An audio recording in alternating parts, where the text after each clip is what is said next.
Hi, I'm Johnny Smith, host of the Inquisitive Minds podcast. Join me while we interview all manner of interesting people from all walks of life. Some conspiracy, some cryptozoology, and just some things that are just plain interesting. Every week, I'll have someone with me who is an expert in their specific field. This is the Inquisitive Minds podcast.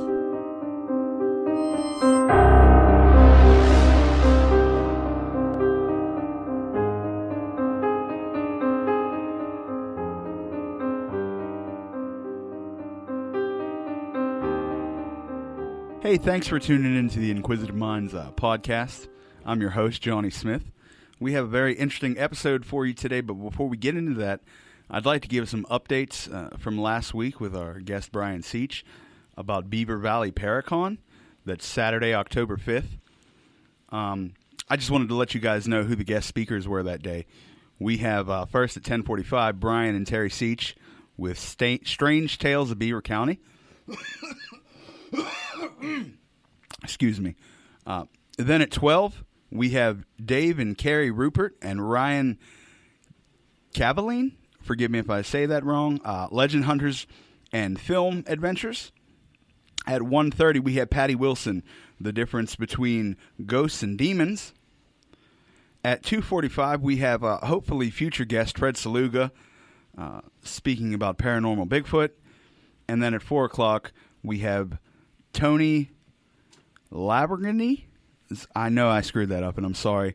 And his topic is From the Middle of Nowhere, Come the Shadow People.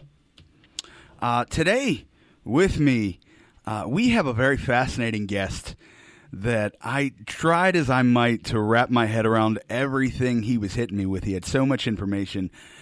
There's voodoo involved. There's occult magic involved. There's potentially haunted house involved. He's a black metal musician himself. Ladies and gentlemen, please welcome to the podcast, Dustin Joseph Comorski. Hello there. Thank you for having me today. Oh, thanks for coming, Justin. How are you doing today? Pretty good. Just staying out of the heat, but Okay, fair enough. It's pretty warm out there today. So we started talking initially when you said it was, and I just said grandfather because it was easier, but essentially your great uncle was a voodoo practitioner. It was my great uncle, yes. It was in the 1960s. He started learning tarot card reading in our local area. Now, when you say your local area, where is this? This is we're from New Bethlehem, okay, which is near Punxsutawney. Is that like the middle of the state almost? It's an hour north of Pittsburgh. Okay, an hour north. So, yeah, in the 60s, he started learning these tarot card readings, but he was also a pianist, and he ended up going to New Orleans and picking up all this clairvoyant information from, like, info mags that went around during that time, which was basically your occult guide back in the day. And he picked up on that, and he started just routinely going to New Orleans and coming back. And he started playing gigs in New Orleans. Now, when you say playing gigs, this was as a pianist or reading tarot cards? As a pianist, okay. But he would use the tarot reading money from around here to fund his trips back and forth. Okay, so he had a side gig going up here. Yeah, and we figured he picked up the voodoo when he went down there and started meeting people and stuff after the gigs, all kinds of stuff. Now, like is he still around today? No, he passed away in the 1980s. In the 1980s. So you just have like stories and secondhand accounts. I do, yes. Do you know if there was a type of voodoo that he practiced? Not specific. It was a very weird combo of the things he was learning at the time because he was going through all these magazines that would teach you, wear this magic ring, do this weird thing. Some of it was like sketchy. The other stuff was weird, but he was messing around with stuff in an era that there was no guide. Yeah. And he'd come back to Pennsylvania where there was no teachings or anything. And I'm sure this was completely foreign to everybody up here. It was, yeah. It was all shrouded in mysticism. It very was, much so then. Now, before we move on more of that, you had mentioned something about a haunted house. The house I live in is, he lived there with my great-grandfather. When did this house, first off, come into your family? 1909. My family built it. They were in charge of the lumber industry in the area. And then my great uncle built it, and then he passed away before he could live in it. Oh, that's unfortunate. And then my great grandfather bought it from the rest of the family for like $40 back in the day. Oh, I'm sure that was more now than what it sounds a lot like. more, yeah. Significant amount. So they moved in. How long as your family was living there before things started getting noticed? It'd have to be after his passing, more so. Your great uncle? Yeah. Okay. Because it's just a weird place, because not often do you have a house and a family for like 10 generations piling things in. Yeah. But we have things from Germany. We have our kitchen chairs are from Germany. Now, is that where, especially your great uncle who dabbled in the arts, is that his family lineage, Germany? Yes. Okay. He was a full-blooded German man? Yes. Okay. I'm just curious, just trying to get context in here. So your great-great-uncle who built it didn't get a chance to live in it, and then you got your family only started noticing events after your great-uncle passed? Yes. Now, was that the same one who practiced the voodoo? Yes. Okay, so after he passed, which was in the 80s, you said? Yes. What started being noticed? Well, his grandfather also passed shortly after him. His grandfather? Or his father. Okay, passed, his sorry, father. yeah. Okay. So then we had both people that lived there passed. Well, you got a lot of family energy in that house. Yeah. You know, it's been about 75, 80 years of generations of people living in that house. I'm sure there's going to be some acquired energy over time, and then 2 quick deaths. Yeah, and he vowed to haunt the place, too, before his death. Your great-uncle vowed to do Yes. this. Now, was there a story behind that? Was there a reason he vowed? It was more just around his obsession with this paranormal stuff, and he would just joke about it, but he was consistent. Allegedly, he predicted his death and died on his death day, which is a stretch, but... So it was not a haunting of malicious intent, more so I'm going to prove the paranormal. Yeah, pretty by haunting. much. You know, many people know, and I'm not sure if you're aware, but my wife died almost 3 years ago. And obviously, due to this show, we were involved in the paranormal and the occult and highly interested. And she told me she would always come back and, make her presence known. And I just want to put it out there on the airwaves. Kate, what the fuck is taking so long? Because I have yet to see any type of spirits or signs or anything. It was sort of in that similar vein, I believe. So when stuff started happening, first off, who started witnessing and what would you say was happening? Well, in the 90s, our family turned the home into like a bed and breakfast. Okay. And ran that throughout the 90s. And we'd get people coming from all over the world to visit Punxsutawney to see the groundhog. Is it still a bed and breakfast? Not really, but I do music there now, so there's lots of bands and people still coming in. But yeah, we'd have guests, and they would get spooked. Some people would start making, our whole town started making rumors about it. It was becoming like notorious as the haunted house. Well, in a small town, and this is not attacking your story, but that's a good angle to have, to be the haunted bed and breakfast. Yeah. That's an attraction people want to go to. So I know one of the earlier stories, people claimed that a table lifted off the ground in a parlor room. There's lots of accounts like that. Has there been any apparitions seen? People mention seeing like shadows and stuff. More commonly, we hear footsteps. You'll be in the basement, the doors are locked, there's nobody else, but it sounds like someone's walking above you.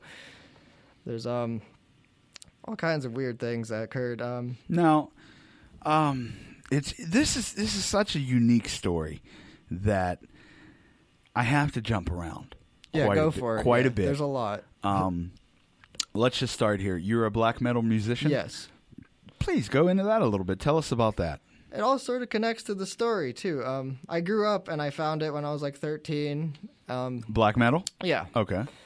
And it all deals with the occult, I started playing throughout my teen years. Then I moved here to the house we're talking about. Okay, so you weren't living at the house at the time. Yeah, I grew up in Albany, New York, but I would visit for my family and stuff. Okay, like so you once were a year there as a kid. semi-regularly. I grew up there, yeah. Okay. Kept playing as a teenager, but I started playing in the Pittsburgh scene about 10 years ago. I played in Veiled, Autumn, several bands have toured. Okay. that stuff. Are you currently in a band now? I'm in several. Oh, okay. Do you wanna plug some of those? Aspirant.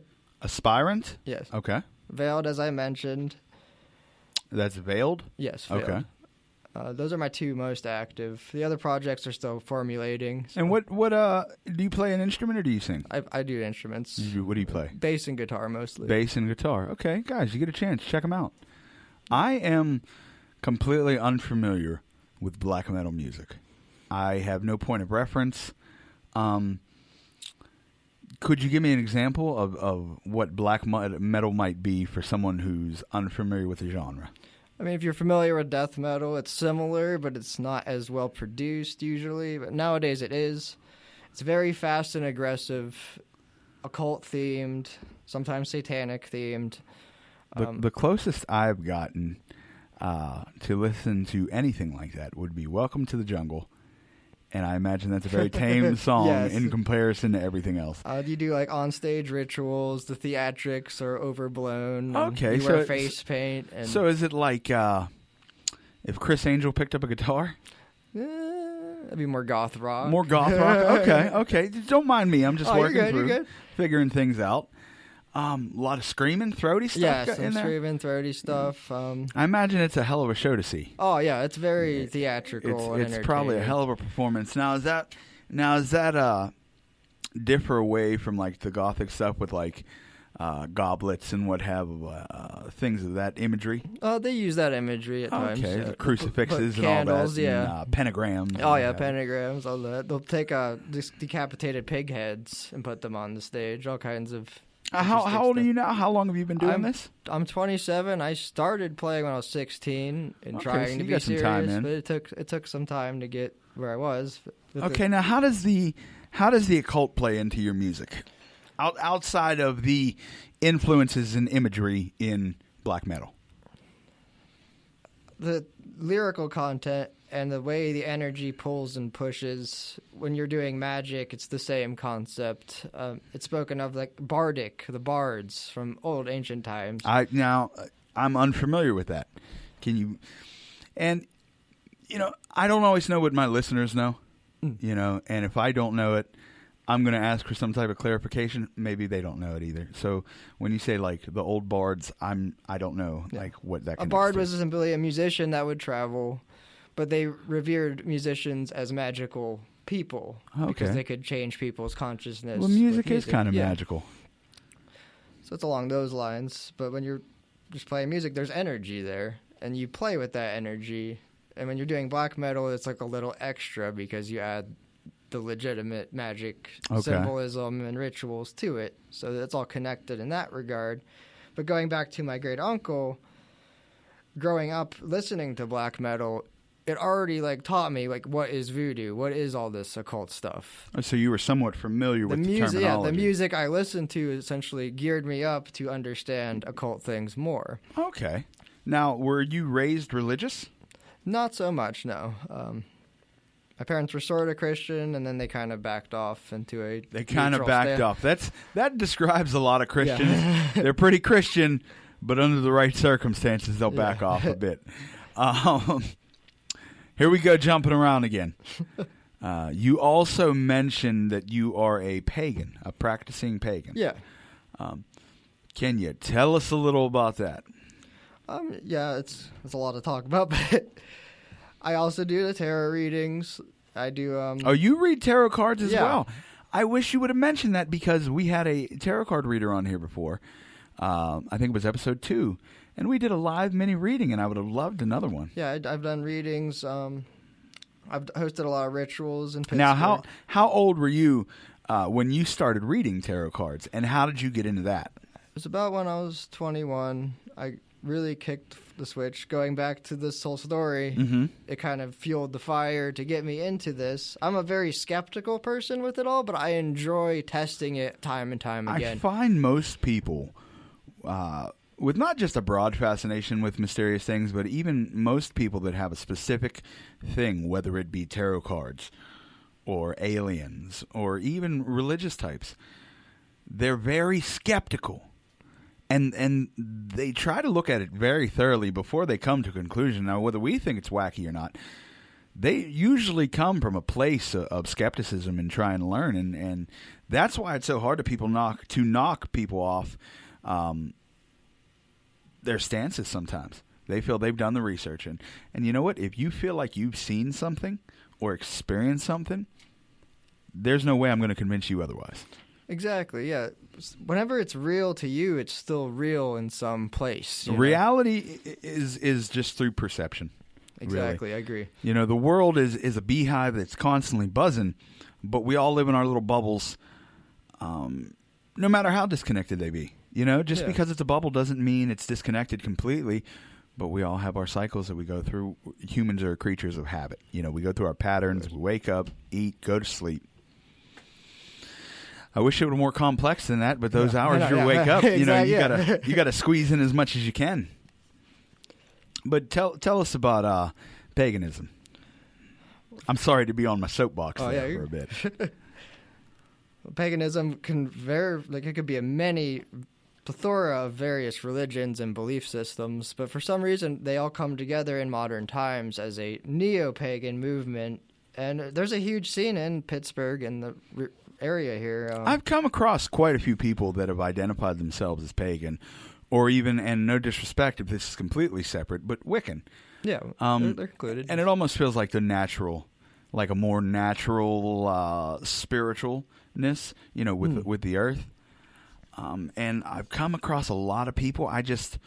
In casual conversation, I don't have time to start hammering questions. Oh yeah, I mean it's very there's many religions in the local new community. You have Asatru, which is like Viking religion. Okay. You have Wiccan, which is a combination of Germanic and Celtic religions. And I hate to say the word witchcraft because that's thought upon, you know, the black hat, the green face. But a lot of the people I've spoke to have described it as like a modern, more natural witchcraft. And honestly, witchcraft seems to get a negative connotation all the time. I want to come here on this podcast and make it be known, not all witches are bad. Just saying, folks. A vast majority of them are very relaxed, peaceful people. Let me see here. So, the paganism that you practice, what is it that guides you, or is there a text you refer to, or? I usually go with I'm all about the traditions, carrying over past traditions that exist in our culture today. I like to look for those. Okay. Like the days of our week are named after old gods. Okay. We have Moon Day, Tears Day, Woden's Day. They all Thor's feel Day. better descriptions than the days we are living, because I know on Tears Day I'm usually crying. What'd you say? Woe's Day? Woden's Day. Woden's Day. It's fucking woe is me all goddamn day. You know, so that's probably a more apt description. Can you give us examples of? Is there traditions you carry out personally that aren't just like involved in things that are a main existence already, like something you do? We celebrate Yule, which is like jumping the fire log. A lot of the traditions are carried on into modern traditions, so it's kind of the same, but it's different. I mean, I do a lot of work in nature. I deal with horses. I work in the mental health field. See, there's just lots of. I'm trying to get this interview straightened out. Yeah. And then every time I ask a question, you open up an eggshell that leads to more questions. And it's so casual. It's like, you know, there's so much shit. I deal with horses, work with mentally handicapped, a bunch of. All right, pause there. Boom. What do you do with horses? My teacher in the occult that I've learned, she's taught me energy work with horses. So, and forgive me again if I'm being ignorant. My intentions are never to insult. Is that like concerning horse whispering type thing, like breaking a horse? Similar, but with less modern things. Yeah. But it's very simple stuff to understand, and anybody could do it. I feel like the episode of Rick and Morty, and I think it was with the dragon where they had the spirit meld. That's just all I picture right now with the horse. Just Okay, so you're able to bond with some horses. It's kind of reminds me of Nerd Alert, Radagast the Brown. Yeah. And no disrespect again, but you kind of look the part yeah. as well.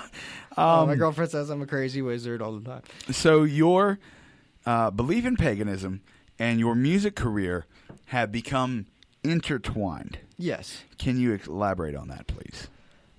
I started picking on bands. There's like some bigger bands out there that express like we're big black magic dudes, fear us. So you said you started picking on them? In a way, I was Okay. testing their chops with the occult and magic and just seeing how they thought and reacted. And that led to me going backstage doing tarot readings with a band called Rotting Christ. Rotting Christ? Yes. They're very occult and deep, but... You know what? That's a hell of a name. Yeah. Never heard their music. Just off their name, they sound wicked. Rotting Christ. But I met That's Sakis. great. I talked to him about like magic and music. Who is this? Sakis Tolis is the front man of the band. Oh, okay. But I just spent months talking to him over just how he does magic with his music and how just pulling that crowd energy is like a real thing, even though all musicians do it. So what can one do as a more of an occultist musician? Because as a performer, we all know how to feed the energy off the crowd. You know. I'll be honest, all my best performances have come when the crowd has given me energy to eat from. You know, so how does one do that with an occult influence? And is it stronger in the effect? They bring more spiritual ideology, I would say, into the mix, but it's not like religious as much because everybody can feel that. Mm-hmm. The lyrical content and like the backing themes and the on-stage antics just creates a whole different environment that puts everybody in that headspace, more or less. So once you get the crowd as like almost like herd thinking, that's what you're going with. And I'm assuming you're using symbolism and almost decor to like meld of what you want them to be feeling. And it creates like a movement in a way that's not targeted at anything other than these spiritual ideas. Right on. It goes over some people's heads, but some people follow along and agree or disagree. But now, your tarot card reading, do you find it to be accurate? Or have, I guess a better question to ask is the people you have read for, do they find it to be accurate? Yes, it's one of those things where it's better for everybody to own their own. Okay. And to continuously read for like weeks at a time, and you start to see patterns unfold with the cards. There's 78 cards in a deck. Okay. Each card represents a human nuance, like a human experience that would happen in your real life. Now, what type of deck do you use? Because I know there's different types of decks. I use the Thoth deck, which is a Lester Crowley's deck. Oh, okay. The most famous and most powerful occult power bottom I've heard of. Yeah, and I also talked to the Thelemites in town, and they're pretty interesting as well. I've never joined, but... All right. This is Inquisitive Minds podcast, just putting on the brakes for a second. Who is that you were speaking to now? The Thelemites. The Thelemites? The Thelemites, or OTO. Or OTO. Okay, can you explain that a little more? That is Aleister Crowley's cult that he started during his prime time. Do they have a local branch? They do here in Pittsburgh. That is fascinating. It's not a lodge, it's a camp. Okay. Which is like a before lodge type deal. It's not funded fully by the organization. But they are a group of like-minded individuals that practice under Aleister Crowley's teachings. Before we leave today, I'd like to get some more information from you for that because I'd like to reach out to a member of the group. They sound like they're along the same vein as like the people I would like to have on here. Oh, yeah, they can go really hard probably on some subjects that I can't. But I mean, fair enough. You know, each of us have our own specialty. Oh, yeah. I'm just a mixed bag of a lot of things. You are quite the mixed bag. Okay. Again, a lot of structure issues with this one, just with so much information here. So now we got a little bit about everything. We're going to try and start from the beginning. What does your mother, or I guess your aunt, what would they describe your great uncle as? How would they describe him? Because I'm sure you don't do those things without developing some interesting twerks. My mother has a negative experience with him, more or less. He was relatively perverse and rude. Do tell. He would just say terrible things when she was a teenage girl, and inappropriate behavior for an adult man to do. We're gonna chalk that up to guys being pieces of shit. Yeah. We're not gonna blame the occult for that. No. But he was doing some sketchy magic too. So okay. They're not always gonna be the best person. Yeah, definitely. He was a great pianist, though. I found one of his old recordings on a reel-to-reel tape, and I remixed it into my program. So I'll have to maybe send that to you sometime. I would love to get a clip of that. I'd share it on the page.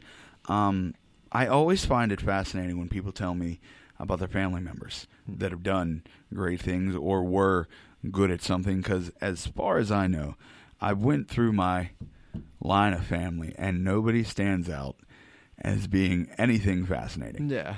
Like, I love my mother, you know what I mean? But that's as far as we got. Like, I'm like, oh, is anybody interesting? Is this? Nah, they're all laborers, all pieces of shit. Like, hey, all right, it's time to break the cycle. Let's start a show. So your mother had a bad experience. He was a bit of a creepy dude. Yeah. Obviously, it's not proven because I don't like to say things that are unwarranted. But it sounds like maybe a little bit of the negative factors might have creeped in his head as well. Yeah. For sure. Again, not giving him a pass. And he's relatively a hermit. He lived with my great grandfather. He tended to the gardens. Relatively kept to himself for the most part. Kept to himself, other than going to play a gig here and there on piano. And piano was what he did for work, mainly? It was piano, tarot cards and on then the side. Just kind of chill in the middle of nowhere, Yeah, I mean, that honestly sounds like a decent existence. Yeah. I mean, if that's what you're looking for, if I could till a garden and go perform, pay the bills, that'd be great. I guess I got to learn to play the piano first. And he had a Bible, and I read through a lot of it, but he had a lot of manic writings through it. Oh, he put notes in his Bible? Yes, tons. Okay. Anything fascinating? You said you read through it.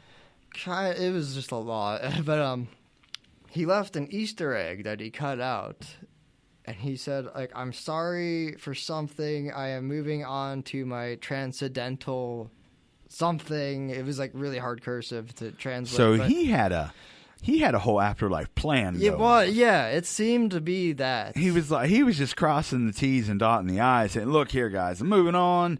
Don't worry about me. We got some shit flowing." And it blew my mind to find that, because it was almost a confirmation going back to the other experiences, what he used to say to my mother, stuff about dying and haunting the house. We had TAPS visit, actually. Now, TAPS, yeah, for those of you unfamiliar, TAPS stands for? I can't even. Okay, TAPS is a paranormal research team, though? Yes. Okay. It was their sub-team. They have a team that goes out, and then if it's, really good, they send out the big boys. But it was just a smaller team. But they got 2 EVPs. One was on the attic, so I'm on top of the mattress where my bed was, which was weird. And they had a scream in the basement. EVP's electronic voice phenomenon? And in the basement, they had a scream, which was very interesting and terrifying. But now, did he do any work in the basement? Yes, he would can things. He would can things. Okay. Allegedly, well, no, not allegedly. He took a chicken that was dying and stitched it back together. Oh, so he saved a chicken's life. Yes, but he probably was doing other things with chickens. Okay. He would do. Do we know who stabbed the chicken initially? No idea. There was a weasel with a knife. All right, so far he's a creepy old man, but he's saving chickens. Yes. It sounds like he's weighing out a little bit. And he died in the 80s, convinced he was coming back. Death is but a doorway. So he comes, or something comes back, brings about chaos to this bed and breakfast your family is running there. What stops that bed and breakfast? Is it unrelated to the paranormal activity? It was unrelated. It was since it was a shared family house, there was disputes between everyone, and the upkeep and people coming there wasn't that much. So okay, low business, family troubles. And then after that, though, I moved in with my mother when I was 13. Okay. And that's when stuff really kicked off. And that was the bed and breakfast house, the haunted house. Yes. Okay, and you moved there full time when you were Yes. 13. Okay. And when we were moving in, the activity was probably at its most, which is what caused us to contact TAPS. But we were moving in, putting boxes in, and around all the windows we had giant wooden shutters that covered from the inside the window. Okay. And I'm like, oh, wow, it's dark in here. We need to open this up. And we go upstairs and come down. All of those shutters are wide open. Oh. And one of them was like over the stairs, so it blocked the staircase from being open. That was just... Well, that's got to be startling. Yeah, it was very interesting. Now, you're 13 when you move there. You start practicing music at 16.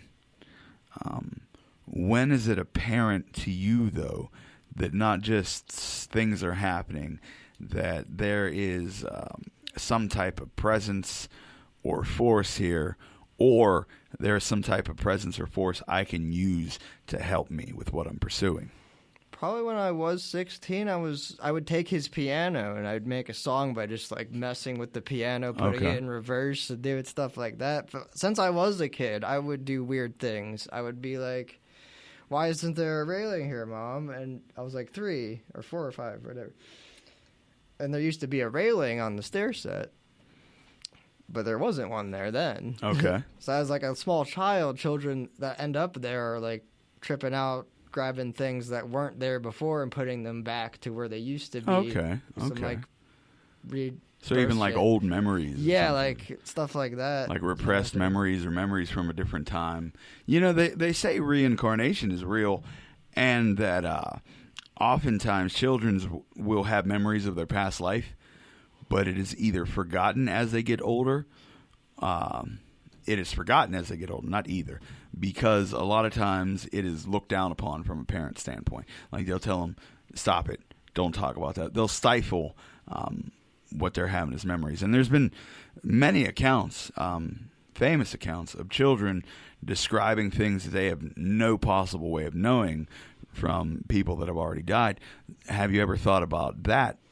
Possibly being potentially, something? Yes, as well as me being a musician, him being a musician. It's weird because it's like I ended up doing magic in the house after he did magic in the house. Now, he died before you were born? Okay. Yes.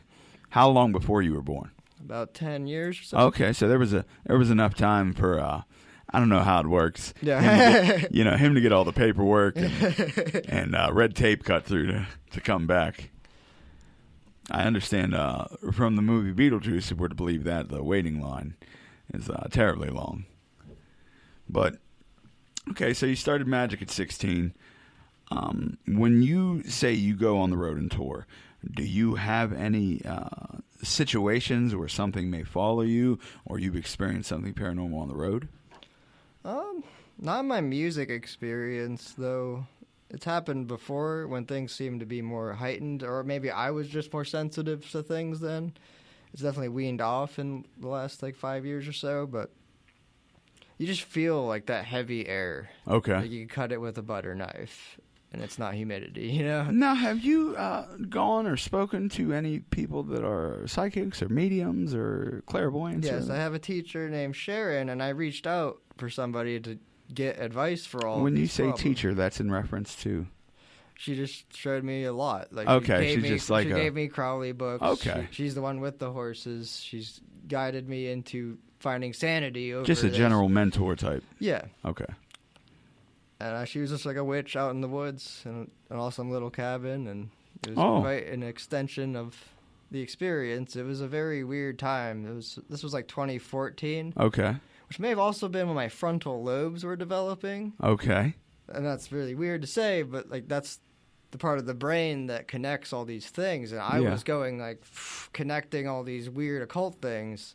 They say our third eye is closed off by, don't quote me on this, the fluoride in the water hardens our pineal gland and closes off our third eye.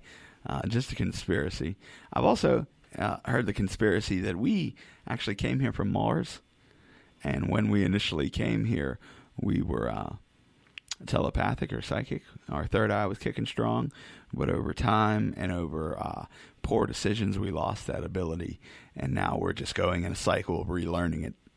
I mean, yeah, the Mars thing's weird 'cause you can see it was like a planet, and now it's Well, the thing about me is a lot of my friends have conspiracy theories. You know, I involve myself with a lot of people who think outside of the box. So even though I might not necessarily believe all these things, I hear these crazy conspiracies. You know, and just to be current, you know, the Wayfair one recently, you know, I seen it myself too. I can't say that it's real or fake, but I will say it's fucking entertaining. Oh yeah, for sure. You know, that type of shit is entertaining, and you know, there's so much going on in this fucked up world that let's be entertained. I know, yeah. You know, there's so much going on. Why not? Why does everything have to be so fucking serious? I know, people get so mad. It is what it is. So, you've been doing this for about 11 years. What age did you start practicing paganism? I've always been interested in it, probably. In high school, I would be acid true. I'd have a Mjolnir, and I'd defend it. But I didn't get too serious until When you say Mjolnir, are you referring to Thor's hammer? Yeah. Okay. Much respect to that. Oh, yeah. Appreciate that. Shout out to the comic book fans out there. And then, like, you know, I'd follow the traditions, and I'd listen to Viking metal and black metal, which all talked about it, and I was all about it. And then, you know, the death of a warrior and all that, and Valhalla Bound and whatnot. but then I shied away from that, got into magic more in 2014 when I met Sharon, and she taught me a lot of things. I started reading books more and getting So that's when you say really you would deep. start. You And started your spiritual journey. And I had friends over, and I started pretty much. It was pretty psychosis level stuff, but my friends would agree with me. I have a question for you. Did you use any type of psychedelics to explore this, like mushrooms or acid or anything I did like experiment with psychedelics like years before, but the year I really went manic and stuff, I was sober. It was straight sober. that? Okay, that's fascinating. It was weird, but people were not arguing with me though. It got concerning, but not. I was just connecting things that were legitimate at a fast rate. I wish I could explain that further, but No, it's when things make sense to us, we all know that feeling of the puzzle pieces fitting together, but not being able to verbalize what we just understood. yeah, I was really good at doing that at that time. And as that kept going, I was talking in online chat rooms, doing tons of tarot readings, Okay. and just figuring out this mystery going on between my great uncle, just life and everything. And it just started getting weird because people were starting to listen more, and I was like borderline going to start a cult, but I didn't want to start a cult. Yeah. Oh, yeah. And then I started doing the Pittsburgh stuff. I worked with the Pittsburgh Black Hat Society, which is a great group of Now, what is pagan- the Pittsburgh Black Hat Society? It's a group for all the neo-pagans. Okay. For them to get together. and Where are have they events. located or based out of, I guess I'll say. They go to the Universalist Church in the Penn Hills, I think. Okay, I would have had no idea. That sounds so But unassuming. there really is no area or location. that's just where they they're working meet out up. of. They Okay. meet up and have events, which is usually just they'll have like little classrooms where writers will speak and. Black Hat Society. Yeah, my friend Jamora runs that. She's pretty cool. Now, what do they meet? Monthly, weekly? It'd be like an event monthly, And- either a and- small one or a big one. Every year they do Pagan Pride Day in Pittsburgh. Okay, I Which didn't is know that quite was a a big thing. one. Where's that's a little parade going on there, or Not really a parade, just an event. just more or less. just an event to be aware? Yeah, I mean, true freedom means letting other people be free, minding your own goddamn business. So, welcome to the pagans. You know. Yeah. I hope you guys enjoy your day. Now, I would be remiss if I didn't ask you a couple questions you might not have the answers to. A couple people reached out to me as far as the voodoo effect. Wanted to know, first and foremost, the most popular thing, did your grandfather or great uncle, excuse me, work with any type of voodoo dolls? He would make stuff Okay. out of frog corpses. Out of frog corpses? He would sew the skin. Huh. But that's an alleged story, as I said, because I was not there. But Okay. And And also, the guy that mentioned this wanted to know if there was any stories of the effectiveness of these. And I was going to say voodoo dolls, but now I'm going to say sewed up frogs. Going back to that EVP of the Scream in the basement, I had a Reiki master come and try to cleanse the house. But a lot of people felt that vibe of some spirit being trapped in the house. Now, your great uncle, if he was there, do you think he would be trapped? Would he be there maliciously, or is he just there as like an echo? It was something I thought of a lot. Like, is he trapped here? It felt like he was. Have you tried any type of, maybe spell isn't the right word, maybe ritual or ceremony to try to release him? Yeah, we've we did like lots of sage smudging, which is the go-to more or less, but that didn't seem to do it. But with like time, the Reiki master, I feel like he was passing the torch, maybe, and I took the torch in some weird way. Now, you sound like you're... And I don't know you that well. You know, I don't really know you at all, just meeting you today for the first time. But from your voice, it sounds like you accept that passing of the torch, but you don't know if you're ready yet. In a way, yeah. Or what to do with it, rather. What to do with it. I can understand something like that be scary, but also... devil's advocate, the possibilities could be endless. Yeah. If you're successful. Like, I did dump it into music, but it's like I also worked hard to get the music. Yeah. It's a lot of... I had spiritual reward from the experiences I did have. I tell you what, as long as it's working for you. Yeah. As long as it works for you, man. I know this is a rough time with coronavirus right now. Agreed. But do you have any potential gigs lined up at all? No, they all got canceled. They're all canceled. Anything online or anything like that? Where can the people find you, I guess, is what I should ask. I will try to do some live streams here in the future. I talked to Veiled about getting together to do one. My one band, Aspirant, will probably do one in the next month or two. Now, do you have business pages for these for these bands? You want to promo those a little bit? Yeah, Veiled is Veiled, and then just like a veiled mask. Okay. And then you have Aspirant, ASIPIRANT. Now, are they Facebook business pages? Yeah, they can find you on Facebook. Yep. Okay.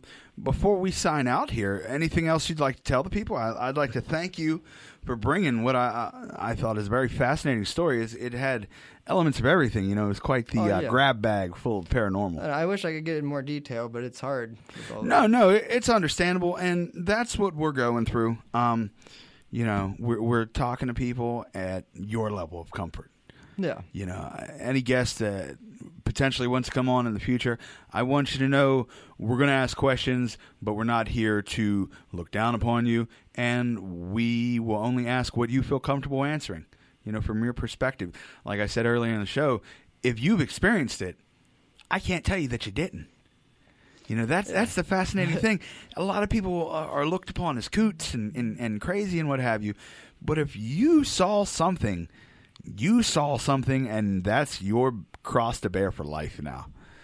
So I don't know. Just think about that. All those people that are out there either looking down on people that are into something different or have experienced something different. Be careful that you don't see or experience the same thing. I don't know. You guys can find me at facebook.com/tunacanjohn or and Instagram at pandasmith827. I am also on facebook.com/Inquisitive Minds, and you can send us an email with any questions, guest info, anything you'd like to discuss, comment. Always looking for criticisms, trying to improve the show here at inquisitivemindspodcast@gmail.com. That's all the time we have today. Thank you again, Dustin, for coming in. Guys, check him out if you're into black metal. Check him out if you're into some interesting people. He's a cool dude. Shout out to Idiot Radio, and God bless. I love y'all. See you next week.